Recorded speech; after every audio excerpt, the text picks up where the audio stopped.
ಆಸಾರೋಣಿ ವಿವಾದಕ್ಕೆ ಮತ್ತೊಂದು ತಿರುವು. ಸರ್ವೆ ವಿಚಾರಕ್ಕೆ ಸ್ಥಳೀಯ ಕಾರ್ಪೊರೇಟರ್ ಆಕ್ಷೇಪ.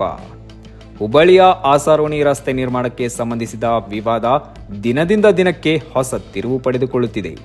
ಇಂದು ಮುಂಜಾನೆ ಆಸಾರೋಣಿ ಪ್ರದೇಶಕ್ಕೆ ಕೆಲ ಸಂಘಟನೆಯವರು ಪರಿಶೀಲನೆ ಹಾಗೂ ಸರ್ವೆ ನಡೆಸುವ ಉದ್ದೇಶದಿಂದ ಆಗಮಿಸಿದ್ದು, ಈ ವೇಳೆ ಸ್ಥಳೀಯ ಕಾರ್ಪೊರೇಟರ್ ಹಾಗೂ ಸಂಘಟನೆಯವರ ನಡುವೆ ಮಾತಿನ ಚಕಮಕಿ ನಡೆದಿದೆ.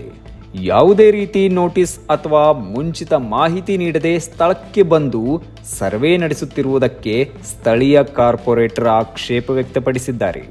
ನನಗೆ ಯಾವುದೇ ನೋಟಿಸ್ ಅಥವಾ ಮಾಹಿತಿ ನೀಡದೆ ನೀವು ಇಲ್ಲಿ ಬಂದು ಹೇಗೆ ಸರ್ವೆ ಮಾಡುತ್ತಿದ್ದೀರಿ? ಇದನ್ನು ನಾನು ತಡೆಗಟ್ಟುತ್ತೇನೆ ಎಂದು ಕಾರ್ಪೊರೇಟರ್ ಪ್ರಶ್ನಿಸಿದ್ದಾರೆ. ಈ ವೇಳೆ ಸ್ಥಳದಲ್ಲಿ ಕೆಲಕಾಲ ವಾಗ್ವಾದದ ವಾತಾವರಣ ನಿರ್ಮಾಣವಾಗಿದ್ದು, ಪೊಲೀಸರ ಮಧ್ಯಪ್ರವೇಶಿಸಿ ಪರಿಸ್ಥಿತಿಯನ್ನ ನಿಯಂತ್ರಿಸಿದ್ದಾರೆ. ಕಾನೂನು ಪ್ರಕಾರ ಅಗತ್ಯವಿರುವ ಪ್ರಕ್ರಿಯೆಗಳನ್ನು ಕೈಗೊಳ್ಳುವಂತೆ ಸೂಚಿಸಿದ ಪೊಲೀಸರು ಸಂಬಂಧಪಟ್ಟ ಎರಡು ಕಡೆಯವರಿಗೆ ನೋಟಿಸ್ ನೀಡುವಂತೆ ತಿಳಿಸಿ ಪರಿಸ್ಥಿತಿಯನ್ನ ಶಾಂತಗೊಳಿಸಿದ್ದಾರೆ. ಈಗಾಗಲೇ ರಸ್ತೆ ನಿರ್ಮಾಣ ಹಾಗೂ ಜಾಗದ ವಿಚಾರವಾಗಿ ವಿವಾದಕ್ಕೆ ಒಳಗಾಗಿರುವ ಆಸಾರೋಣಿ ಪ್ರದೇಶದಲ್ಲಿ ಇದೀಗ ಸರ್ವೆ ವಿಚಾರವು ಹೊಸ ಚರ್ಚೆಗೆ ಕಾರಣವಾಗಿದೆ.